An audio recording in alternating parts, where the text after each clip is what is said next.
Welcome, beautiful people. Thank you so much for joining us today for for the first ever virtual conference produced by the International Institute of Global Leadership. And the theme for today's conference is Rising Above Your Environment, Turning Challenges into Global Impact. And we're going to be sharing a lot of wisdom and hearing a lot of wisdom today, and we're so glad you're here to join us. With me as my fellow co-hosts, our host is Deborah Rosen, IIGL director. And with us also as one of our hosting team is Linda E., current board president. And we're going to now hear a opening remark from each of them. Deb, would you go right ahead, please?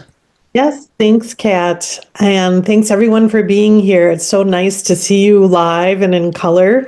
And I'm really appreciative of everyone making an effort to join us. I've been the director 13 years now, and prior to that, I was involved as a volunteer and in some other roles. And I've always viewed IIGL as a global family. So today really fills my heart with joy to see us come together as a family and learn together more about IIGL, and also that we've invited your friends and family is also a really great feeling in my heart. So thank you all for joining us, and I'm sure you will benefit from being with us this morning or afternoon, wherever it is, whatever time it is, wherever you are. Thank you, Deb. Yes, it's a wonderful thing. We have people coming in from all over the world. And those of you who are just joining us, please put your name, your IIGL level, if you are an IIGL student, and your current life focus, and where you live into the chat box so we can get a sense of who's with us here today. And now we'd like to hear a welcome from our IIGL board president, Linda Ease. Hi, everyone. Thank you so much for joining us. Hi, Michael. Hi, everyone. This is really exciting, and I'm really happy that I'm part of this today. I'm currently an IIGL graduate. I graduated about 6 to 7 years ago, and this is my second term as the board president. I joined IIGL when I was 19 in Nigeria. Currently, I'm in the US. I'm a registered nurse. I'm really happy that this is something that we are doing today. It has really helped my life, IIGL, and I believe that so many people here have benefited from IIGL in one way or the other. And I do hope that a lot of people get to know about IIGL and actually use it as a tool, not just to help themselves, but to help people all over the world. So I'm really excited that this is something that is in existence. I'm really thankful for Michael for putting this together and for everyone that joined this conference today. So I hope you'll be happy at the end of the day today. So thank you everyone for joining. Thank you so much, Linda. And yes, welcome all of you who have just come in the room. Please to put your information into the chat box so we know a little bit about you, your name and your IIGL level if you're an IIGL student, your current life focus and where you live. And just looking at some of the people who are with us today, I see Juliet from Uganda, who recently got her doctorate. Wow, so impressive in business administration. And Nadia, who is volunteering for a nonprofit of the world. What would the world be without volunteers? And she volunteers for a nonprofit in Uganda. And we also have people here from Morocco, and we have Sana from Afghanistan and Sunday from Nigeria. Sunday is also one of the IIGL board members. And we have so many great comments in here, quite a few from Uganda. So glad to see you. And Deb, I noticed that one of the people who signed in mentioned that they were new to IIGL and unfamiliar.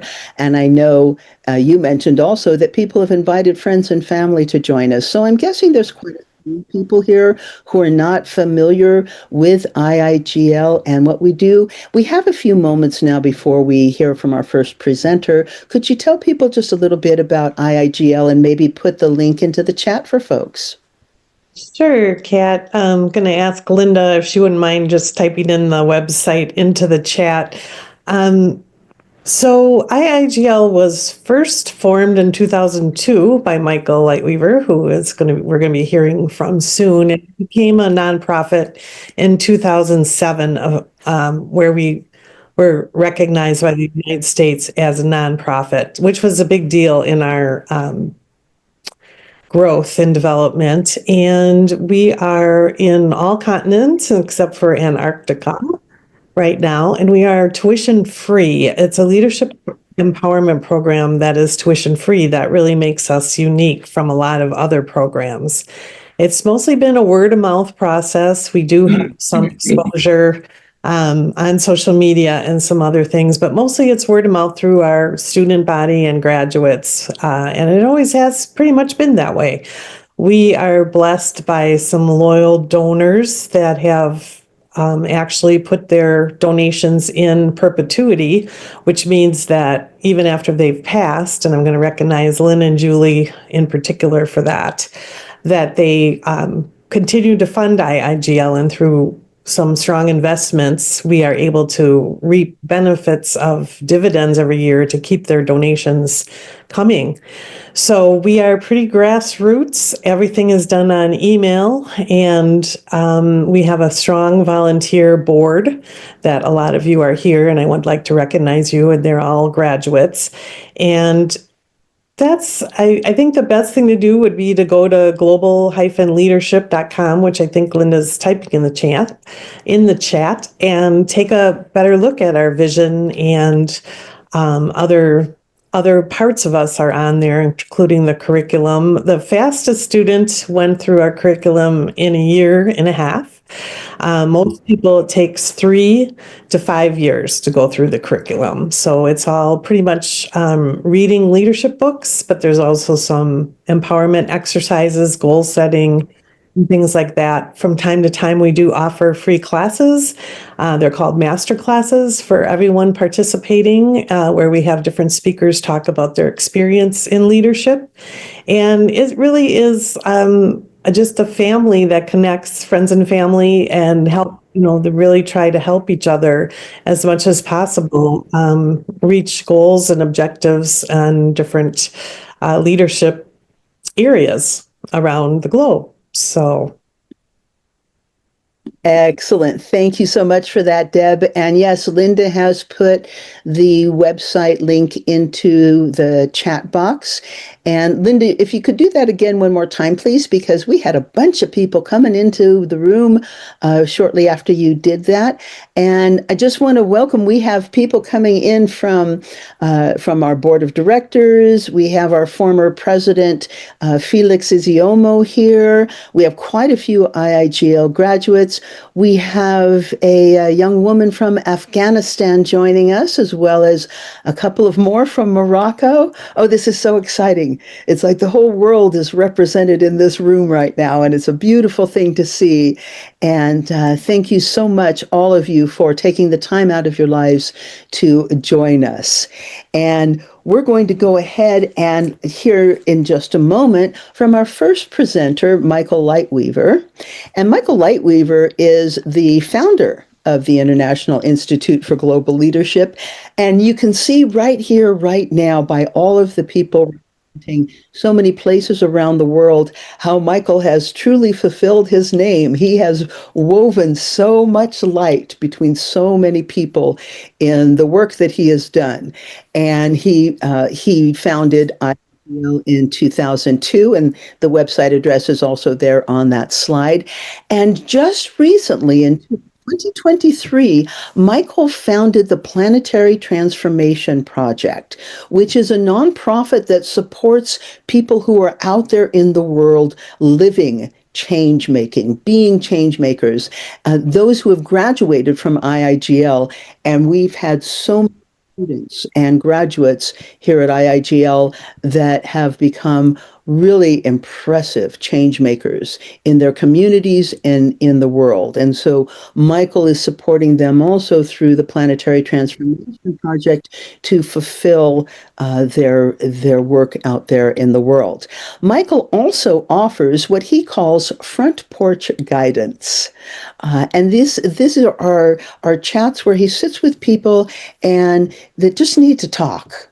And here's what's on their mind, and they talk about personal concerns, and he provides them with guidance that comes to him in various ways. And he does this on a donation basis. You can see at the bottom of the slide Michael's contact information if you'd like to reach out to him directly. Michael is going to be talking with us about changing your frequency and changing your life. And Michael, I did mute your microphone, so you will need to unmute it again. But welcome. Thank you so much for being with us today and for sharing your wisdom with us. Good morning, everyone. Hello. Hi, we can hear you. Good morning. Good morning.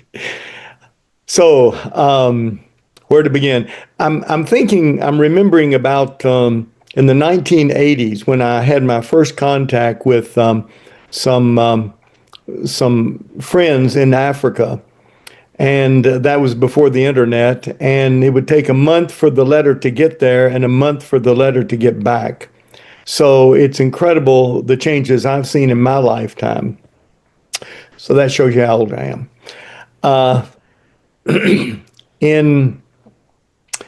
In 2011, when 9/11 happened, and I saw the response of the USA to that situation, and I realized that you don't change people with bombs. You don't destroy people with guns. You have to have better ideas.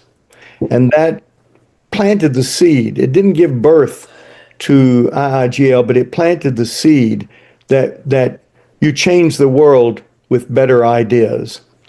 And then in the same year, a little later the same year, I was cleaning out my library, and I had an extra copy of the little book As a Man Thinketh, which those of you who are students know what I'm talking about. And I'd been to Morocco a couple of times, and shout out to those of you who are from Morocco. And Anik, one of the friends I met there, I sent the book to him. And because he was very enthusiastic about learning. And that little book just transformed his life. And I, again, got to thinking. So from that, I thought, if that little book could have such an impact on Anik, what could it do in a larger scale? So anyway, that's a little bit of the background.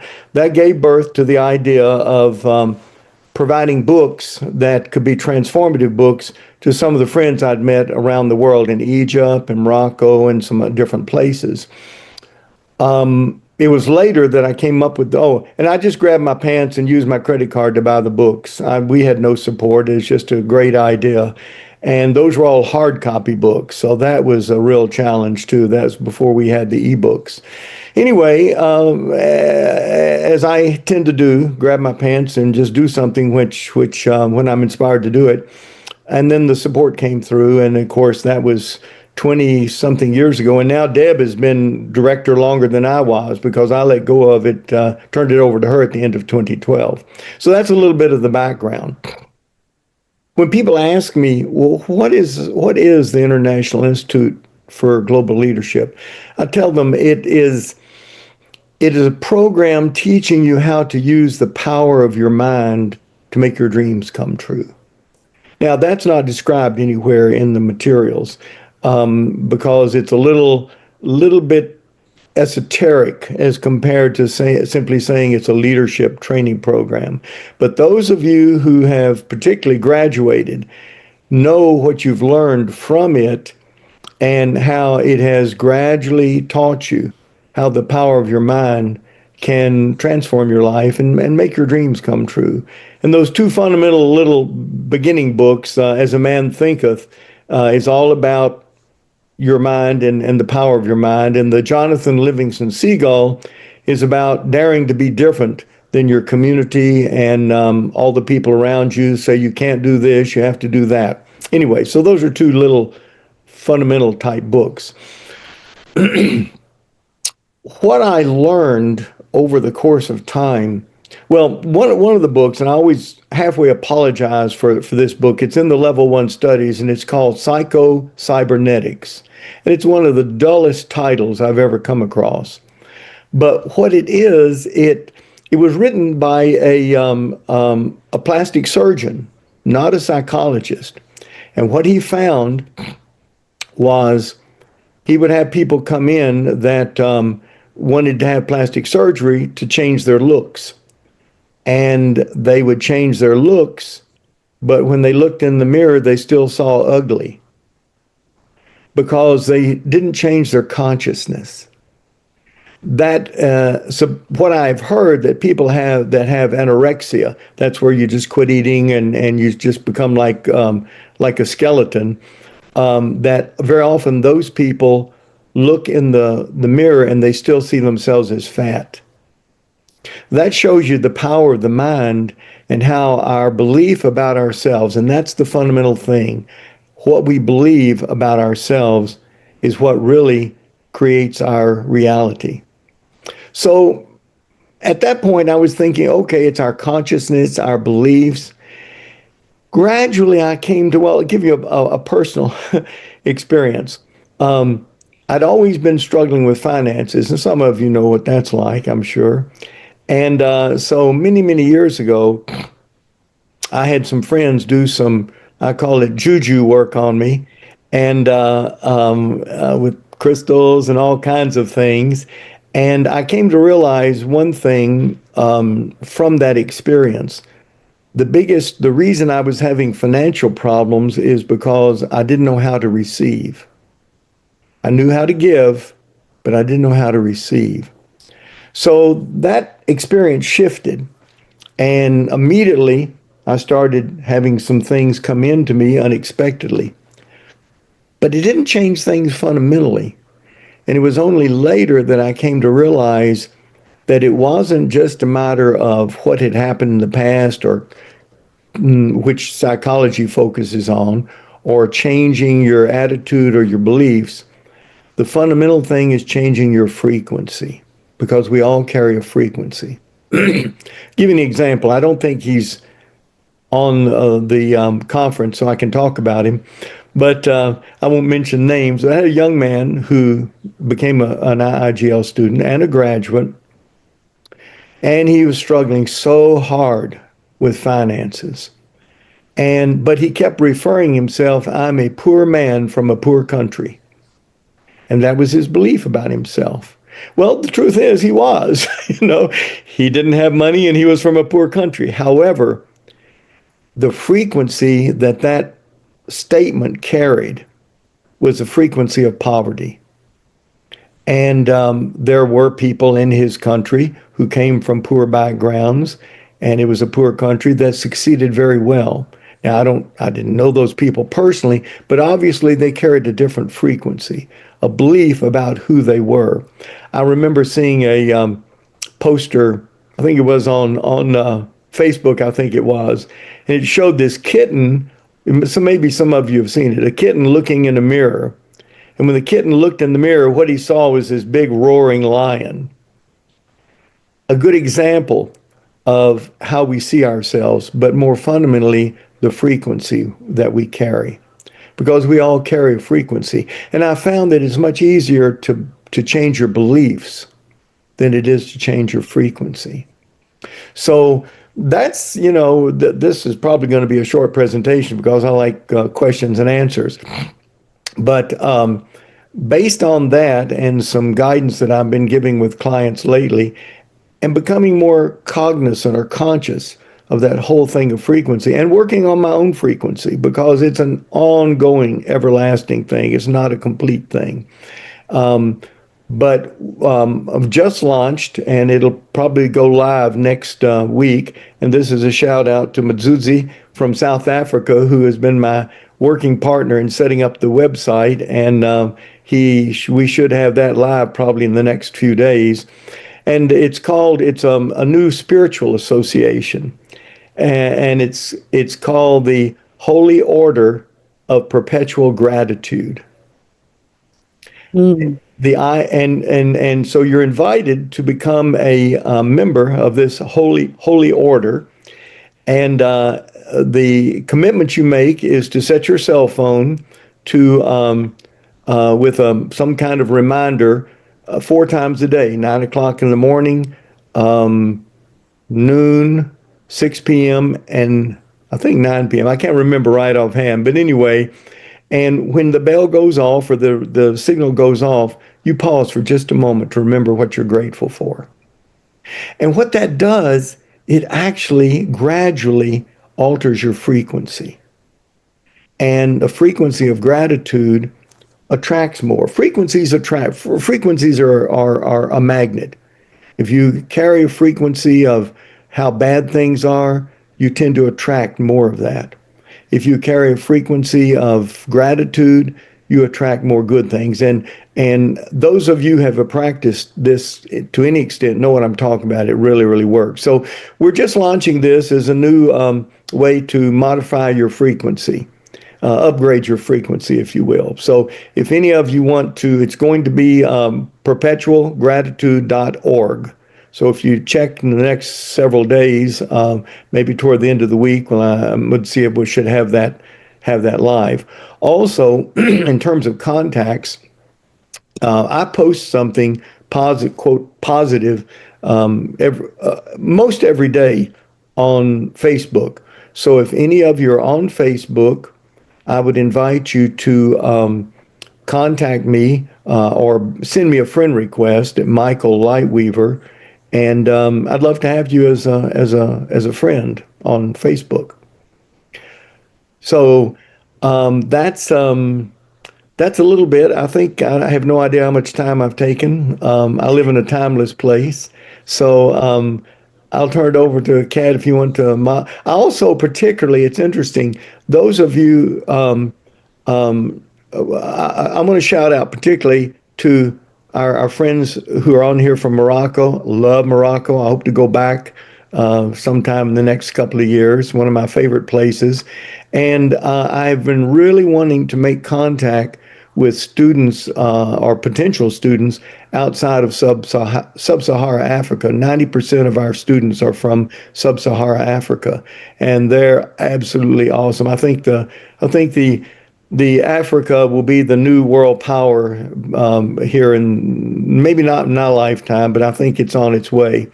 And the Nigerians, oh my gosh, you know how you are. So anyway, but I'm particularly interested in Afghanistan and the Middle East. When I first started, I really, really wanted to be able to get students involved from Palestine and Israel, because I thought if we were able to have a new leaders from these areas and any conflict area, what a different future we could expect. So anyway, a shout out again to I see the two people from Afghanistan. I've tried to develop contacts there, so I would love to be in direct contact with you or any of you. And my email address, that's the way I work best, at least initially, is Lightweave. My last name is Lightweaver, but the email address is Lightweave at AOL.com. I'm still on AOL, so you can tell how old I am. Thank you so very much, Michael, for all those words of wisdom and the invitations to connect with you in the work that you're doing. And Linda has posted in the chat the new website that Michael was just telling us about, perpetualgratitude.org. And Linda, for those who just came in the room, put that in again for us, please, because the chat only shows for the people currently in the room. And then also, I put in Michael's email address into the chat also. And Linda, if you could copy it again for us too, please. Also, I want to mention that Michael did not mention his books. and Michael has written several books. What I'm going to do, because I want to open this up to questions and answers and see some of the comments in chat, is that one of the reasons that we had everybody register is so that I would have your email address. And after the conference, I will send everyone to the recording contact information for Michael Lightweaver and for our next presenter in a couple of moments, Neoline Kirabo. So everything that is being shared in chat in terms of information that you might want, I will make sure is in that email to you at a couple of days after this conference adjourns. A couple of comments I want to read in the chat. I'm going to do in just a moment. While I'm doing that, please type your question to Michael into the chat box. If you would prefer to speak your question, please raise your digital hand using the toolbar at the bottom of your screen, and we'll hear from as many of you as possible in the time we have before we hear from Noeline. I see a comment from Pa, who is currently in North Carolina, and he talks a little bit about Michael's practice of gratitude and the impact that it had on Pa, and he mentions how important that ritual of the the reminder 4 times a day to pause and be grateful.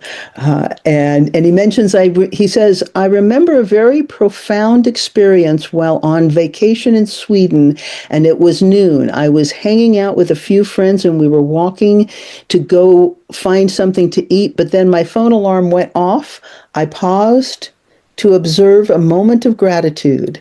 It seemed as if the world had stopped, and many were interested to know what I had stopped for, and it sparked new conversations. Those moments of gratitude, that's an example of what Michael was just talking about. That frequency draws positive things to you, and it's a positive frequency for us to be in gratitude. And then there's other comments about the power of the books that Michael talked about. So lots for you to review in the chat if you would wish to. And so, questions for Michael. Who would like to ask Michael a question? Please either raise your hand using the digital hand signal at the bottom of the screen in your toolbar, or type your question into chat. And while we're waiting for that to happen, Michael, you were talking about how gratitude is one of those wisdoms that we can use to put out positive energy into the world and receive that positive energy back, and that doing that is part of what changes our frequency to a higher and more positive frequency. Is that right? Correct. Yes. And so what are other tools that people can use to shift their frequency in addition to gratitude? It's a good question. I don't know. I'll have to think about that. But I do know that gratitude I have found to be one of the best. And we all have, and you'll find this at the website. And the website's very brief. It's one page when it goes live. But we always have a choice of looking at the half cup and full and the half cup empty, And a lot of it is developing a habit. One of the things that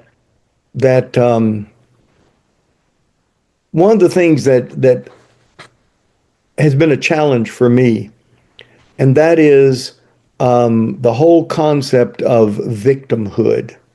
Mm-hmm. Now, I went through that when I was fired from my last regular job in 1980. One of the best things that ever happened. At the time, I felt very victimized, et cetera, et cetera. But that closed one door and opened the door to this whole concept of that eventually led to the creation of the Leadership Institute, and that is taking responsibility for what we experience. So at this point in my life, and I always hesitate saying this because when you make any kind of declaration, the universe can look and says, "Oh, really? Well, try this." And so I always hesitate. To my knowledge, I have no sense of victimhood. I do believe that I am responsible for everything that happens to me. And I do have that sense of victimhood toward groups of people when there's a group, when people are starving or the victims of war and women and children. Emotionally, I mean, intellectually, I can understand the big picture, but emotionally, I see victims, and anytime I see suffering. But when something happens to me, now there's a lot of unpleasant things that happen in our lives. When I look at it and say that's good, I generally find something good in it, and that is a frequency modulator. So now I'm going to do something that I had not planned on doing, but I'm going to share a secret with everyone. So I'm going to, does my picture show on the screen? Okay. I'm Yes, taking that off, and you can see that I have no hair. Now, the reason I don't is because last spring I was diagnosed with low level B cell lymphoma, which is a cancer of the lymph glands. And it's like, wow, that's wild. I never expected that. And never felt a victim. I looked, okay, where's the benefit here? Because I firmly believe and have experienced that in every seeming adversity, there's a seed of an equal or greater benefit. So I started treatment in June. Took me about a week to lose all my hair, which one of the great benefits was it kind of humbled me a little bit because I'm very vain. And to lose all my hair was like a challenge. So anyway, and then I started writing a journal, all that I have learned and grown and benefited as a result of this. And there has been. I finished up the treatments in mid December, and it hasn't really been that bad. I look at all of it as an adventure. But the point being is like, okay, if I'm responsible at some level for having created this in my life, why? And when I start asking why, then I start learning and I start growing and I start being grateful. Now, it doesn't mean it's not comfortable. There's some uncomfortable times, but I'm grateful for all that's transpired as a result of this. So, one of the things I say is anytime you're faced with a situation, you can become the judge, the jury, and the executioner, which is all around judgment, or you can become the detective and try to understand why, what's happening, what's going on, what can I learn from it, how can I grow from it. And so this has been an incredibly beautiful experience. And the oncologist assures me by spring I'll have a whole new set of hair. In the meantime, I'll put my hat back on and I've got also the people that know me personally know I have a whack sense of humor. Pa can attest to that. So anyway, I'll be quiet now and wait for wait for any questions you may have. thank you, Michael. Those were beautiful words of wisdom, and thank you for being transparent and vulnerable and sharing that experience with us and giving us all the opportunity to gain a lot of wisdom from this phase of your journey and so much of your journey. We're so grateful for that. And we just have another minute or so left before we're going to be hearing from our next presenter. But there is a question, if you could answer it in a minute or so for us, Michael, in the chat that says, what is the difference between belief and frequency? Well, belief is something you carry in your mind. It's just it's a belief. It's an idea that you adhere to. Frequency is, gosh, I don't even know how to explain that. Frequency is your overall energy. Mm-hmm. That's the energy you carry. You may believe that something is true, but your energy may, you know, may be different. One of the quotes I've heard is, "The universe does not give you what you want; it gives you who you are." So what you're experiencing is a reflection of your energy, what you believe yourself to be. I want to mention one thing real quick. Any of you, you have my email address. I'll be happy to send my ebook, my book to you, of course, without charge, in the ebook format. One is called just a book of guidance, and the other is called A Day of Grace. And either or both of those, just email me, and I'll be happy to send those to you. Thank you, Michael. And they're beautiful books. I hope you all harvest that opportunity. And uh, and there's some more comments in chat. I'll invite everybody to read. We won't take the time to read them, but and just a little bit more on frequency from my background in science, and then sort of weaving that into my spiritual understandings too. Is that frequency is the field of energy that we operate on. That's inside of us, but it also, just like radio frequencies and TV frequencies and Wi-Fi frequencies, they radiate from us. Right, right.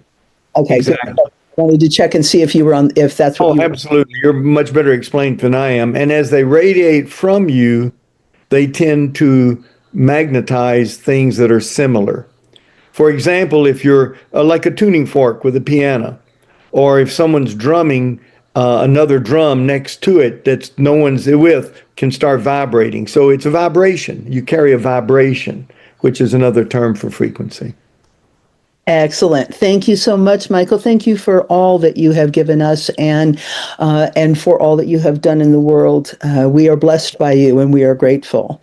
And for those of you who came in after Michael's presentation, don't worry. This everything has been recorded. And it will be on the IIGL YouTube channel as well as the IIGL Facebook page. And every person who registered, your registration provides you with your email address. And so you will receive from me an email sometime in the next couple of days with the recording, a link to the recording of this conference, as well as Michael's information, the title of books, all of that will be in an email that each and every one of you will receive in a couple of days. So don't worry about what you missed. We harvested it all, and we're going to make sure you get an opportunity to experience it. With that, we are going to now hear from our next presenter, a former president of the board of directors, and of course, a graduate of the board of directors. I'm sorry, a graduate of the Institute, the International Institute for Global Leadership, our dear friend Neoline Kirabo, who I met at the first IIGL conference in Lagos, Nigeria, back in 2013, and we are so blessed to have Neoline to share her wisdom with us. She's one of those graduates who has done so much with who she is and what she learned through the International Institute for Global Leadership. She is now a professor, and she is a faith and impact-driven business development speaker and consultant, a TED speaker, and she's a serial author, passionate about unlocking potential and driving transformation. Isn't that what feeds evolution, ladies and gentlemen? And with a proven track record in personal growth, leadership, and social entrepreneurship, she has inspired thousands through her work as a coach, a mentor, and a trainer. And she, like Michael, has both inspired me so much. And a multi-award winning leader, Professor Neoline has been recognized among the 50 under 50 UN Women 2024 for her amazing and outstanding contributions to business and community development. You have her contact information at the slide, and we are joyful and blessed to welcome Neoline Kirabo. Neoline, the floor is yours. Thank you so much for being with us. Very much, Kathleen. It feels great. I feel like I'm back home. It feels great to be back home. Good morning, good afternoon, good evening, depending on where you're joining us from. I am so excited to be back home. I was just thinking about a couple of years when I joined IIGL as a little girl and the journey through the years. For those of you that may not know, this is where my leadership journey began. IIGL was my first international program.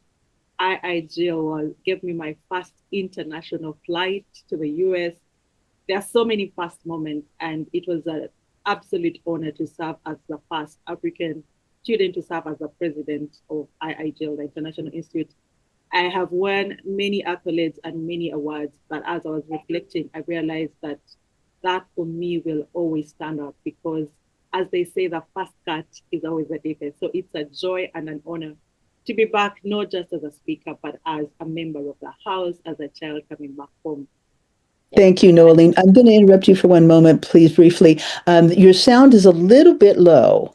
I caught 99% of what you said, and I think it's well recorded, but I'm wondering if you can turn up your mic just a little bit for us, please, so we catch every word of wisdom. Thank you, Catherine. Is that better? Brilliant. So much better. Thank you so much, Neoline. Thank you. So sorry about that. For those of you that missed my first intro, I am really excited to be back at IIGL. For me, it is home because it's where my leadership journey began. This was my first leadership program, the first international program I ever did. My first trip to the US was because of IIGL, and the absolute honor of having served as the first African student to serve as the president of the Institute is one of those moments that I will never forget. So, Michael, it's a joy to see you. I know it's, virtually, but my heart is filled with gratitude just seeing you.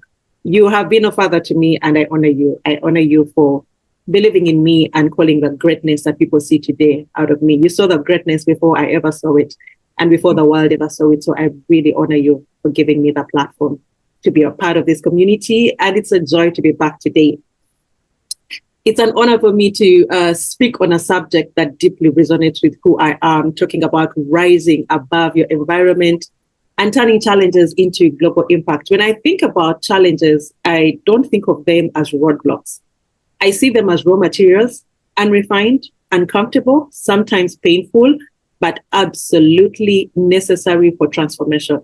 As I reflect on my journey that led me to IIGL, it was a journey of pain. I was looking for answers. I was going through the dropout phase of my career. And in that moment, I was trying to find a sense of significance.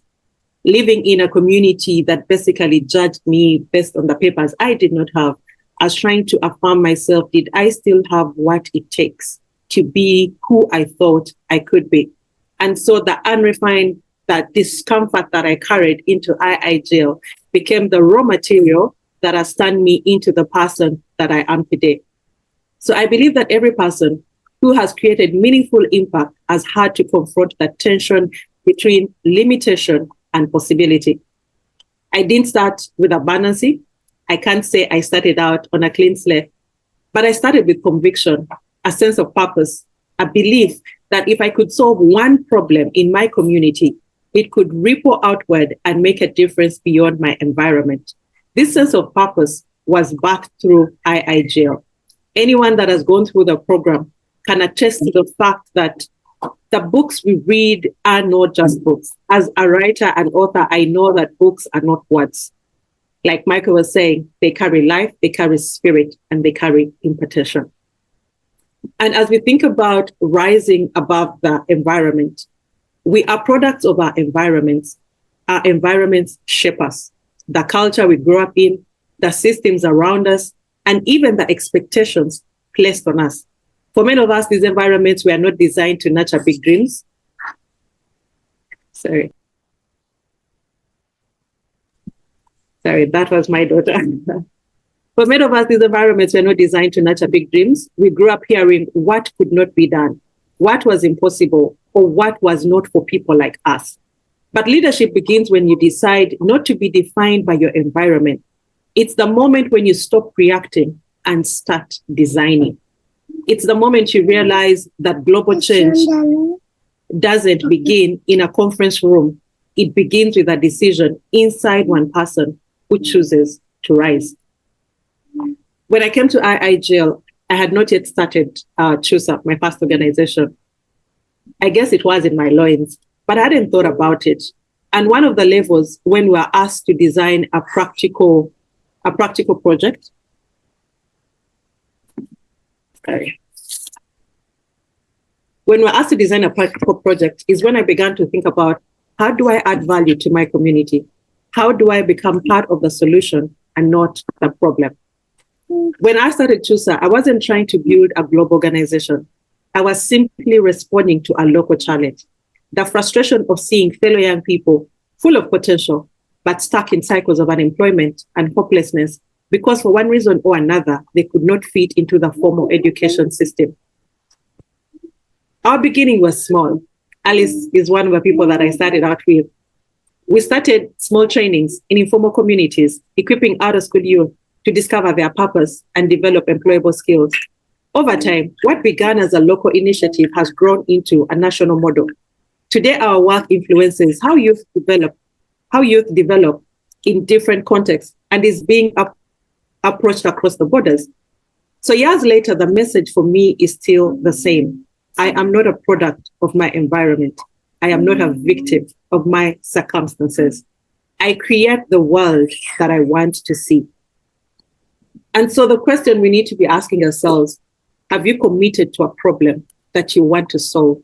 Have you thought beyond your context at the moment? I would like to share with us 3 mindset shifts that have been very key in the transformation I have been able to experience as a person. And the first mindset shift for me was shifting from victim to visionary. Every challenge carries within it a hidden opportunity. When we position ourselves as victims, we give away our power. But when we adopt a visionary mindset, we take ownership of our narrative. I learned early that circumstances don't define potential, decisions do. Your papers don't define you. Your economy doesn't define you. You define yourself. I was speaking to a group of young people and I said, we are not defined by what we do. Our careers don't define us. We define what we do. I can take the most simple thing and turn it into a professional career. The turning point in my life came when I stopped asking, why is this happening to me? And I started asking, what can I do with what I have? The second mindset shift for me was from scarcity to strategy. Challenges often come with limited resources, but scarcity is not the absence of resources, it's the absence of creativity. When I started CHUSA, we learned to work with what we had, local trainers, local spaces, and open source tools. That became our strength, and contextualization turned into a competitive advantage. Leadership is not about having more, it's about doing more with what you already have. Before you say you need more, the question is, what have you done with what you already have? My third mindset shift was shifting from survival to significance. The goal isn't just to survive challenges, but to translate them into something that outlives us. Significance begins when we align our personal growth with service to others. You can never talk about significance if it starts and ends with you. Your struggles gain meaning when they help someone else rise faster, stronger, and with greater clarity. As I ponder upon my journey of leadership, I realized that over the years, a couple of things that have stood out. Execution matters more than intention. Everyone has ideas, but only those who act consistently create the change. The beauty about IIGL, I delved into a world of books, and it opened me up to enormous possibilities. Many of us have read the books. The question is, beyond the knowledge, how have those books or the knowledge transformed you? The true essence of learning is not for us to acquire knowledge, but to be transformed, that we can transform. And in that journey of transformation, it's not about how great the strides we take, but it's how consistently we take the small steps. Never underestimate your small beginnings. When I think about my small beginnings, today I was laughing at the fact that the first videos I ever recorded were 15 seconds. If you ask me to do it today, I don't think I can. I don't know how we pulled it off, but we literally did videos in 15 seconds. But that is what has built momentum for us to be able to even do greater things. Recently, I was sharing that the first book I ever wrote, I published was at the age of 16, a small compilation of my poetry books. It didn't go far. It didn't hit the newspapers. But that small step built momentum for me to become the writer and author that I am. So don't wait to be great. Start where you are with what you have. No one builds global influence alone. So you need to partner. I am grateful forever to IIGL that it gave me the platform to spread my leadership wings, to explore the possibilities. I look at my journey in IIGL like the book Jonathan Segal. If you've never read it, it's a must read. And yes, it's in the curriculum. It's a book I have read over and over. I have used it in my trainings because it unlocks so many perspectives. Stepping into IIGL for me was the first time I realized that there was more for me beyond the boundaries of my community, beyond the boundaries of my nation. I had never traveled. No, I'd never flown out of the country at that time. And yet deep within, I knew that I was made for much more. Expose yourself to platforms. Give yourself to opportunities. Oftentimes, we are waiting for the perfect opportunity. When I look at the places where I have served, majority of them, I volunteered. It was pro bono. So before we start asking, what can I get out of it? Ask yourself, what can I contribute to this great movement? And as you continue to sow these seeds in the different places of greatness, like Michael said, the world will generate a ripple effect. The same seeds we put out will contribute to the harvest of your life. So if you're not seeing the things you want coming back to you, begin to ask yourself, what seeds have I sown? Where have I sown them? Who have I served? And if you've not started, then ask yourself, who can I serve? What do I have? What potential do I have? What skill do I have? And who can I begin serving? I know that sustainability is important. Money is important. But if we put money at the forefront of all our pursuits, unfortunately, we can't go far. There's got to be something deeper than just money, the sense of humanity. There's a fulfillment that comes when we add value to another human being that no amount on a paycheck can compare. Okay.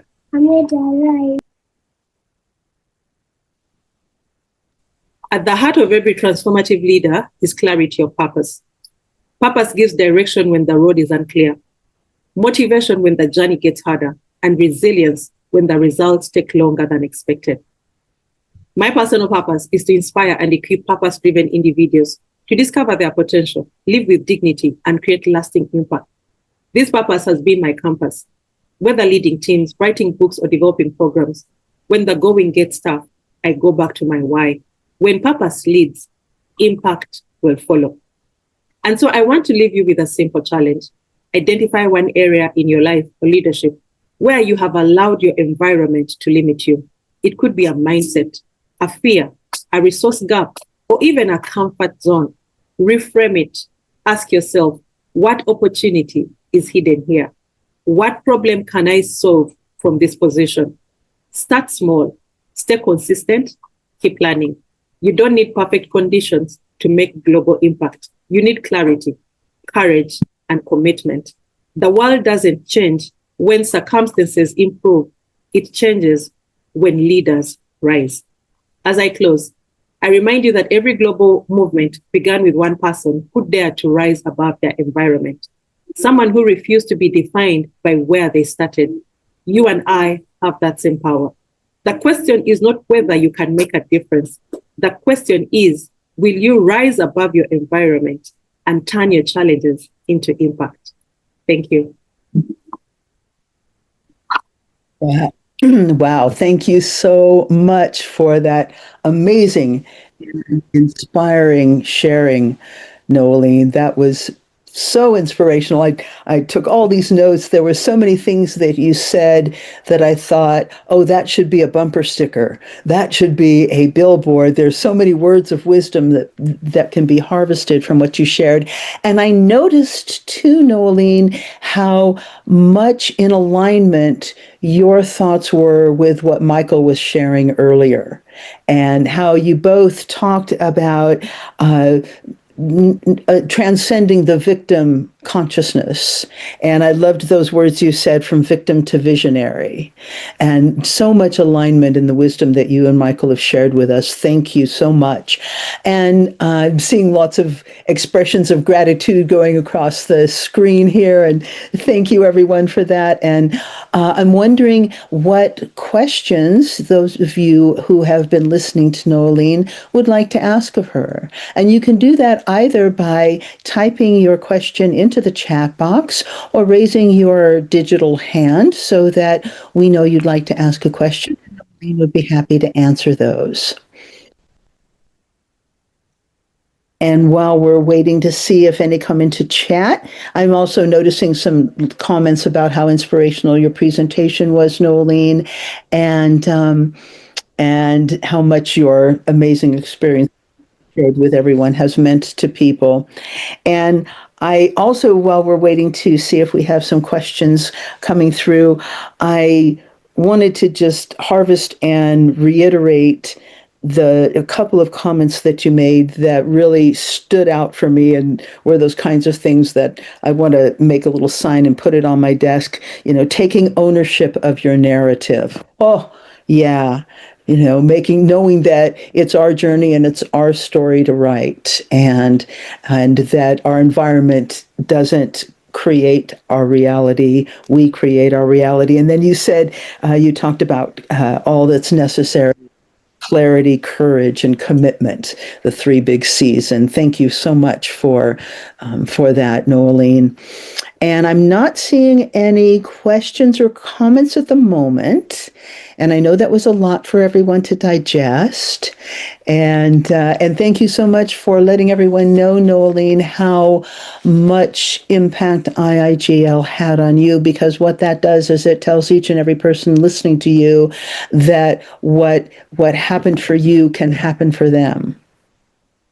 And when they adopt these philosophies that you've talked about, that and what's in the book and in the books that IIGL offers in its program, and the information that Michael has shared, we can all grow and evolve in so many ways and support other people in their growth and evolution. So thank you. All right. Well, what I'd like to do now, while we have a few moments, and there's still more comments coming into the chat, and I invite you all to read them.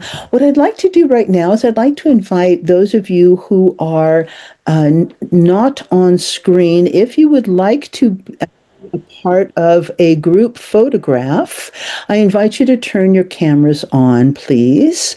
And I'm going to give it a moment or two for people to do that. And if you can't or don't want on camera, that's completely fine. But I invite you to be on camera, and we'll get a real quick group photo here. Good, seeing some cameras coming on. See those beautiful faces.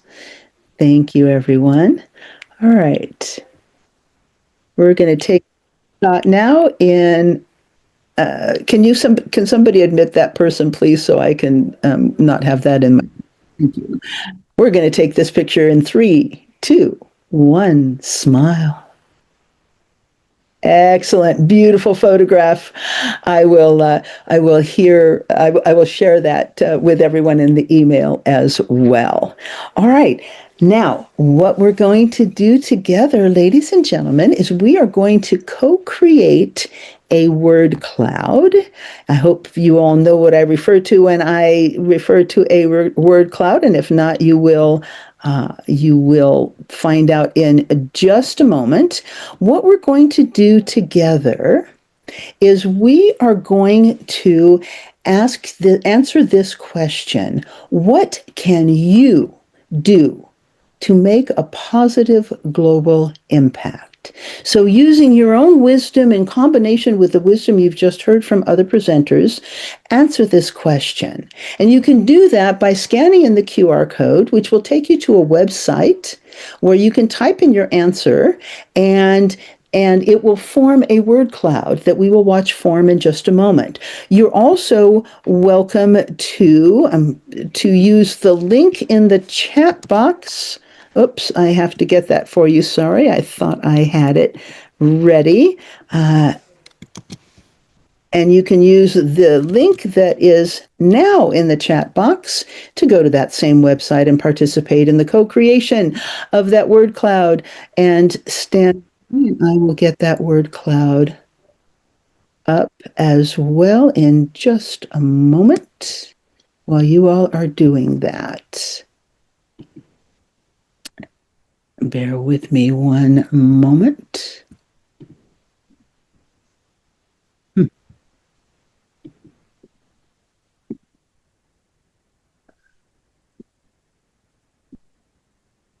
All right, are you all okay? Here we go. Now they're starting to come in. Let me see if I can get that on share screen for you. Stand by.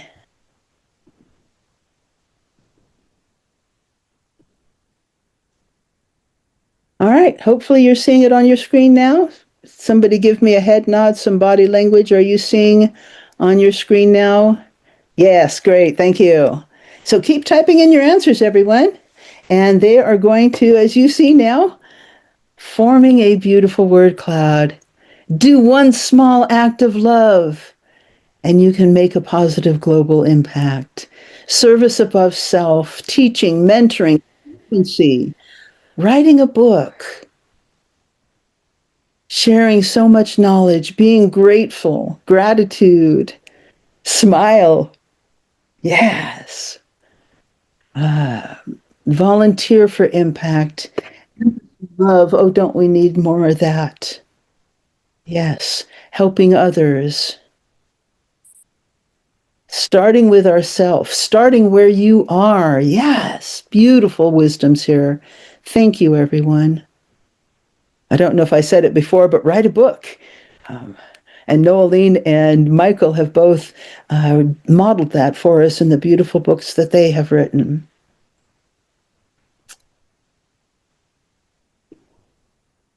More come in. It takes me a minute to find them. Thankfulness, sharing experiences. Share so much knowledge. Be grateful. Thankfulness. Beautiful, beautiful, everyone. So much wisdom here. Experience sharing. And notice that there's a lot of shared wisdom here because a lot of people are making similar comments. You're getting it. You're on the frequency. This is the frequency of positive creation and positive co-creation. Create an association, someone says. Yes, absolutely. Start where you can. Share your life. Beautiful. All right, it looks like the word cloud has stabilized. I'll give it another second or two to see if any other answers are going to come in. And then what I'm going to do is I will harvest this word cloud and I will add it to that email that I will send all of you. And I encourage you, print this up. Put this someplace where people can see it to remind us all that having a positive global impact doesn't mean that we have to be a world leader. We need to be a leader in our own life. We need to transcend our environment and the challenges we face. And as Noeline and Michael talked about, turn those challenges into opportunities and recognize the gifts that we are given in every single thing that happens in our lives, and how do we use that to share our blessings with others. And a few more things have come into the word cloud. I see share myself more, someone says. Yes, absolutely. And teach people to have and I'm thinking the end of that sentence was probably a global impact, and show kindness and mentoring. And thinking about IIGL starting out with an idea that was in Michael's head, and what he did to manifest that, and how that has spread out and is having a global impact through each and every one of you in the work that you are doing. Right? It tells us that this is possible. All right, we are going to stop this share for a moment, and I want to thank each and every one of you for this beautiful word cloud that you co-created, and you will have a copy of it soon. Thank you so much. And I know that some people had to have lost their signal coming in and out of the meeting. And again, please don't worry. You'll have a recording of everything that happened, even if you lost your signal and had to come back in. And thank you for your persistence in coming back in. All right. So we have some time. If anyone would like to share a comment or ask a question, share a book that has inspired you or a leader who has inspired you, if you would like to share any thoughts in this moment, this is your opportunity. Before we adjourn, we still have some time. And if you would just like to put it in the chat, I'll read it for people, but you're welcome to. Thank you, Nadia. Anybody else who would like to share? Okay, Pa, I think you're raising your physical hand. I see that. Okay, stand by. Paul, I'm going to get to you in just one moment. I'm going to hear from Nadia first, and then we'll hear from Pa. Nadia, tell us what's on your mind. Hello, everyone. I wanted to share my experience with the IIGL and tell you first how I could find it. It was in a little bit dark moment in my life, and I was chatting with ChatGPT, and he suggested among many other websites, and then I opened it. I was really surprised that such a good program is for free, and what I did and learned it from the books I read. To share that I am a bookworm. I love reading books, but with IIGL, I really structured literally my reading, and I could share this nice program and a nice experience with a lot of people, and they were really happy to join. There are a lot of them now with me in this event, and I'm grateful for that. And I'm really happy that there is still such nice initiative for free to help people do the things that maybe if they were paid, they couldn't do it. So I'm really in level 1 and already feeling inspired, and I'm eager to finish, not finish, to finish the program, but still with the IIGL Institute forever, because it's such a grateful and inspirational experience. Thank you so much.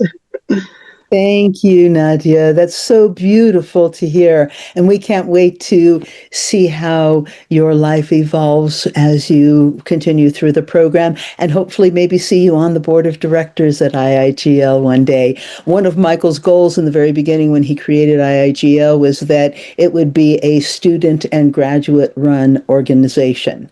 And for the most part, it is, with the exception of Deb and myself and one other board member. Everyone is a student or graduate on our board of directors. So the institution is led and run by the wisdom of all of you. And Pa, thank you so much for being here with us. It's good to see your beautiful smile. Tell us It's what's good to see you. Well, first of all, I like for all of us to give ourselves a round of applause, for first agreeing to be on this platform, and also to say, Noeline, thank you for that presentation. It was so well thought out. I really enjoyed it so much. Michael, I don't even know what else to say. I don't even know what else to say. My life has moved from this to this and to that, you know. And listen, man, I think we can spend the entire day talking about a lot of things, but I want to share one experience with you. I want to share just one experience with you.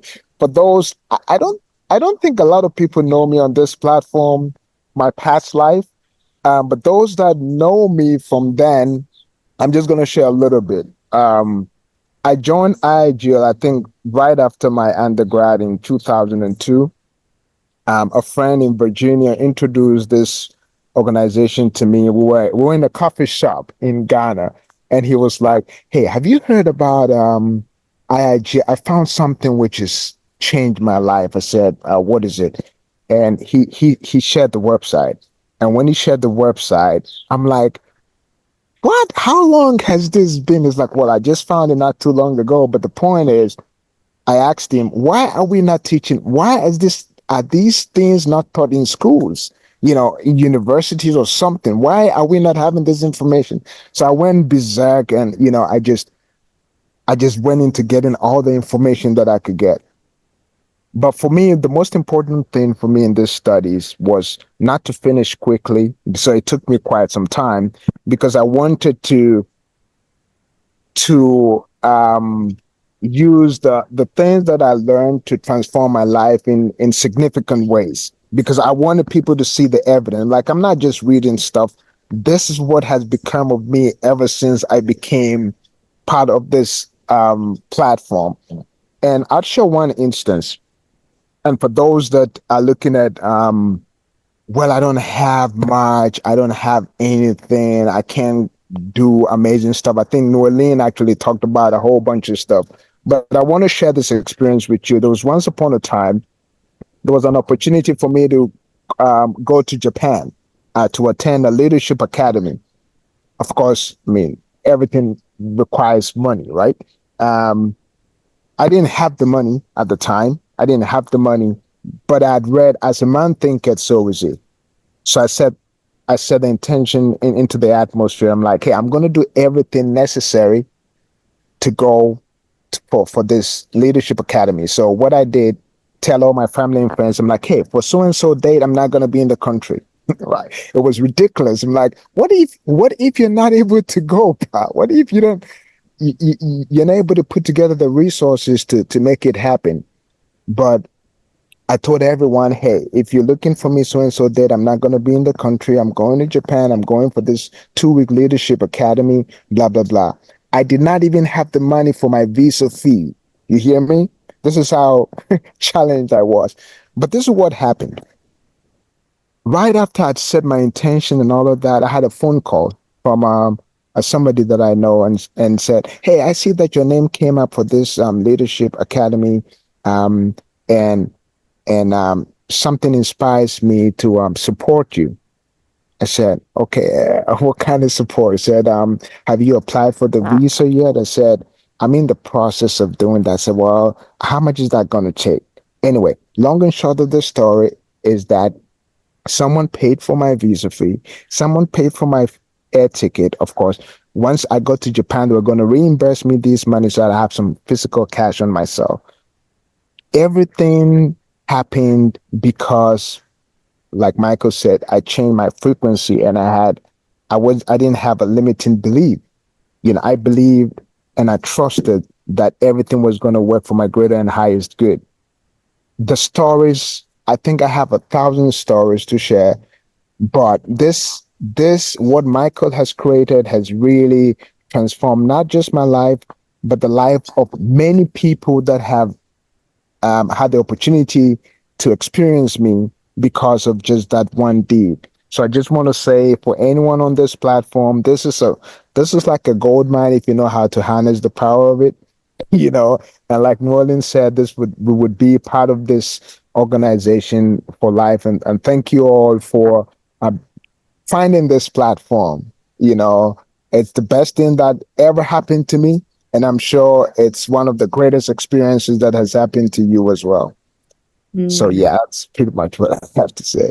Thank you, Paul. It's beautiful, and thank you for sharing that. And I was thinking as I was listening to you and looking at Michael, and I was thinking what it must be like for Michael to be hearing these words and to know the impact that he has had. And thank you for that, Pa. Every time I encounter you, you bring joy into my life, and thank you for doing that again today. And Rita, I see that your hand is raised. What would you like to share with us? She's muted. She is, and it also looks like her camera's frozen as though, oh, there you are. Rita, can you unmute and share with us what you'd like to tell us? Yeah. Yes. Thank you. Good evening, everyone. name is Rita Sadiq from Nigeria, Lagos. I want to first of all thank Michael for starting up a program like IIGL. For your presentation, Noel, thank you so much. Very wonderful presentation. I came in contact with IIGL just last year, 2024, around March. And before then, I had a program I run for young people in my community, and I've been running it for almost 10 years at that period. And in my head, I was winding up because resources was very much available. So, what we have read through here, we don't want to be negative. So you understand when I say resources was much well available, support from, my team was not encouraging. So I was like, okay, I think I have tried. What I do is to gather young people together, tutor them, organize lessons for them so that they can have a good formative years of their life from young age, looking back at how I grew up, and there's so many things lacking. So that was how I started the program. And I've been running it. It was started in 2014. I've been running it, grinding, no resources, nothing. So I was about winding up. I just told myself, after 10-year anniversary, which was coming up in May of 2024, we'll just round it up, and that will be that. Then in February of that year, last year, a very good friend of mine who our present vice president in IIGL. So we had a conference together, and she kept on talking IIGL transformed me, IIGL did this, IIGL did that. So I was like, okay, what is IIGL? After the program, I called her and I was like, what is IIGL? She now told me about it. I was like, you wicked girl, why didn't you tell me? She was like, okay, I'm going to share the link with you. And immediately I applied, I filled my form, and that was how the journey began. Now, my first book that I had to read was Changemakers. I would like to tell you that I've read that book before, but it didn't make any meaning to me. Like Noel said, it's not, and the last guy that just spoke, it's not just about gathering knowledge, but let the book work on you. So I read Changemakers I saw a say before, so I just read it as a story book. So when the book was sent to me, Jonathan Segal and the Changemakers, my mindset was totally transformed. I decided to, reorganize my program that I do. I had idea on communicating with my team, the people that form board members with me, on how, okay, we can work on this program. And as at that time, we had an account, and as at that time, we had only 20,000 naira in that account. 20,000 naira. Okay. So, but the transformation there is that the same team that I used to talk to, and the response very low or not at all, not available at all, the same team are now responding. The same thing, we hold quarter meeting and everybody is always in attendance. And these people I'm talking about, they are very very well-placed people in their organization. They are older than me by far. Very few of them are same age with me or younger than me. But what I'm saying is that IIGL has transformed me. And today, our account that, was having just barely 20,000 as 2024, we have about 600,000 in that account today. And this very day, today, 18th of October, there's a program that we are going to be attending by 7 p.m. today to train us and know how we can raise funds for our organization so that we can reach a wider audience for our community. All this came about because of IIGL. So I want to thank Michael. You know, like Kwesi said, IIGL should be in all schools. Should be in all schools, beginning from a very primary education setting, so that the mindset of people can be transformed.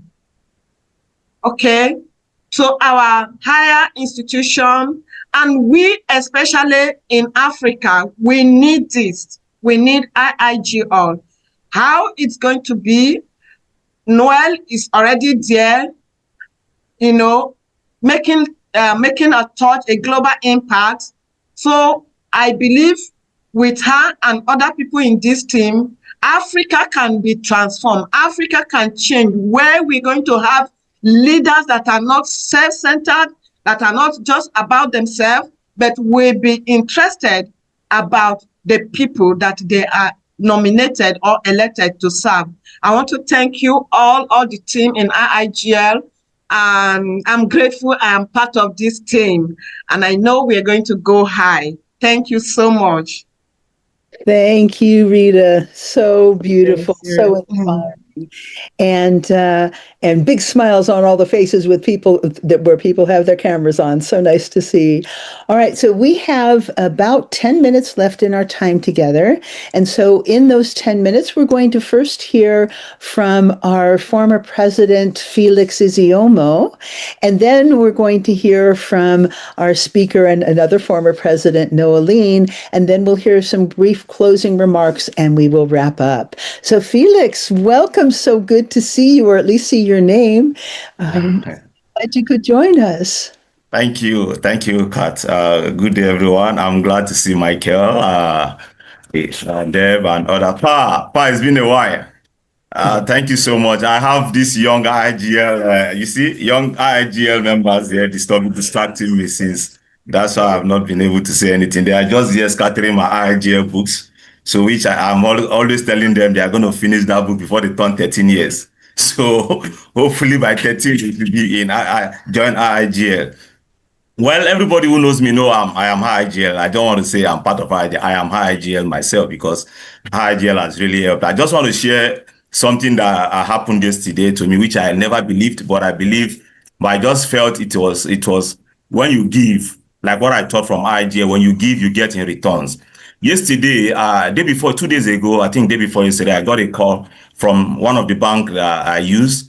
I have this vision of having this IIGL like a center in Nigeria where I want young people to come and access, so that, because the challenge I have, like Rita mentioned, that this IIGL should be in schools. Yes, it should be in schools, but these students don't have the resources to type. When you go to some schools that they have these ICT computers and all, when you tell them about typing and they tell you they don't have internet, if you provide internet data for them, and you know how difficult it will for you to start providing data for them. So my long-term goal is to have this center that I want to build. So even the schools within that community should always come to that center, as read the book. There will be a library, and of course, I have taught myself that library is going to be named Michael Lightweaver Library, which is something that I've had in my mind. The library is going to be Michael Lightweaver Library. So that is my goal. So now, yesterday, because I have this vision, I've gotten the land where we want to start. So hopefully we are waiting for the rain to stop so that we can start the the foundation. So just 2 days ago, I got a call from one of the bank that I have won 2 million naira. That's about $1,400.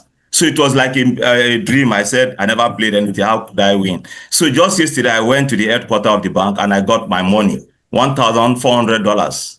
That's 2 million naira. So I'm so grateful because this is a vision. And I told myself, this money is going to start with the land, the center, ICLD center in Nigeria. So that's just what I just want to say. And thank you, Michael, for this, because what you have done to me, honestly, I don't know how I can pay back, but the only thing I know how to pay back is to pay it forward to people, young people, which I'm doing, which I'm very grateful for. And their prayers have been helping me so far in terms of every area of my life. So thank you, Deb, again for what you are doing. And Kathleen also, and Pa, once again, thank you. Good to see you again. Thanks.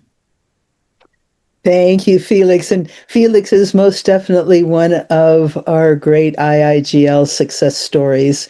And so glad you could be with us here today and share your thoughts, Felix. Thank you. And we'll hear now from Noeline, and then we'll hear some closing remarks from Deb and Linda. Noeline, hi. Hi again. Welcome. Hi again. Yes, thank you. So now I'm speaking as Neoline, the alumni.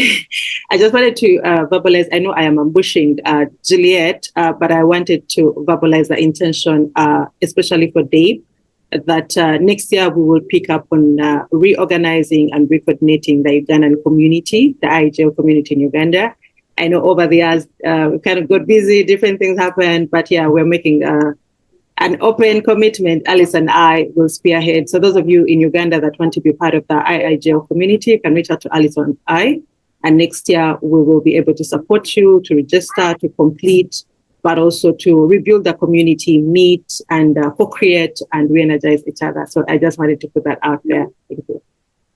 Thank you for that, Noeline. And I will, of course, include Noeline's contact information in the information I shared everybody after this conference. And so you'll have the opportunity to connect with her. And thank you for all the blessings that you are to us, Noeline. 2013 was one of the best years of my life because I got to go to Lagos, Nigeria, and go to the first IIGL in-person conference and meet Noeline and Felix in the same meeting. It was just wonderful. And then in 2017, I met one of our board presidents, Ethelbert Ume, at our second conference. So thank you, everyone, for all that you have shared. And now we're going to hear briefly from Deb Rosen, our executive director, and then again from Linda Ease, our board president.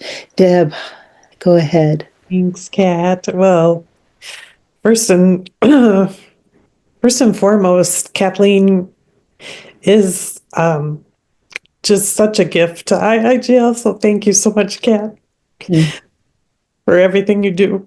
And great to hear from everyone. A couple thoughts just that I forgot to say in the beginning was IIGL is self-paced, which means you get to set your own pace, how fast or slow you go through it.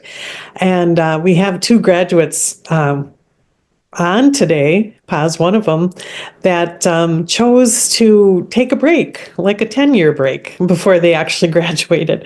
So I just wanted to bring that up because that is one of the principles of IIGL, that you get to set your own pace. The other thing I forgot to mention is for those of you friends and family that are on, not only look at the website, but if you want to apply, there's an application that says apply here online. So please do that. Great to hear from Michael and Noeline and everyone else. Rita, very, very powerful message from you too. And I'm just so honored to work with everyone. And I know we will continue to have success, and we will continue to be beacons for the law of synergy, which means together we are stronger than we are alone. And every day I do think about that in IIGL. So thank you, everyone. And feel free to reach out to me at any time as well. I am on Facebook and on WhatsApp and email. Unfortunately, we don't have a lot of, I guess on WhatsApp, but the time changes sometimes prohibit a lot of phone talking or anything like that. But, I know we are all just a chat away from, connection, and you are always right here. So thank you, everyone. And thank you, Linda, and the rest of the board for making this such a successful today. Thank you, Deb. And, and thank you for being the core, the anchor, the hub of the wheel of IIGL. And we wouldn't be who we are or able to do what we do without you either. This is really a beautiful collaborative team. But you do so much as our executive director and in mentoring our students and our board members. And yes, you are an enormous blessing, and we are grateful for you. And Linda, as our most amazing board president and the one who actually came up with the idea of doing this virtual conference, as I recall, what closing thoughts would you like to share with everyone? Well, thank you so much, Kat. On behalf of the board, I really want to thank everyone for showing up with open hearts and mind. Um, to Noeline. I met Noeline in one of the conferences in Lagos, and it was really inspiring for me. And just fast forward from then till now, a lot of things has changed for me because it just gave me so much belief that there is nothing I cannot do if I just put my mind to it. So thank you so much for being here and sharing your wisdom with us. To Michael, I'm really, really grateful for your timeless wisdom and reminding us that if we change our frequency, we can actually change our lives, and giving us, examples that really resonates with every one of us. To everyone that joined us, the Felix, and I've always seen Pa's names in emails and everything, but I've never placed a face to that. So I'm really grateful that you were able to join us today. And thank you everyone who shared your experience with IIGL.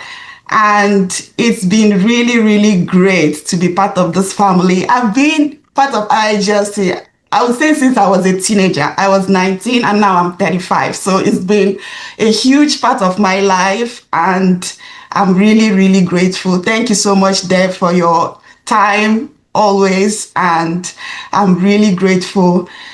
And I want to just leave us with one thing. If you grab anything from today's conference, is just seeing faces, knowing that people can actually change because of the kind of environment and the kind of information that they expose themselves to. So finding IIGL was that huge part of it. Was like I found it online, nobody showed me, and it has really changed so many things about me. And then the connection as well. Sometimes you don't really know that people that you connect with, for some reason, they share their own frequency and energy with you, and then it transforms your life. So thank you so much for joining, and I hope you have grabbed something today from the conference. And I wish everyone the best of luck. Thank you. Thank you so much, Linda. And I want to say thank you to everyone who joined us today, who shared your wisdom, who took the time out of your lives to be together and have this beautiful connection and this beautiful inspiration. And remember, the stories you heard today can be your story. And the wisdoms you heard today can be the wisdoms that you live. And we hope that you will walk light and move forward together to help us co-create a better tomorrow than our yesterdays have been through the deeds that we do and the ways that we support one another in evolving. So thank you, one and all. I will be sending you the email with all of the information from today. And we look forward to seeing you in future conferences. We look forward to having you in your student body and on our board of directors. And wherever you go and whatever you may do, be blessed as you bless others. Thank you so much. Thank you. Hugs to everyone. Thank you, everyone. Thank you. Thank you.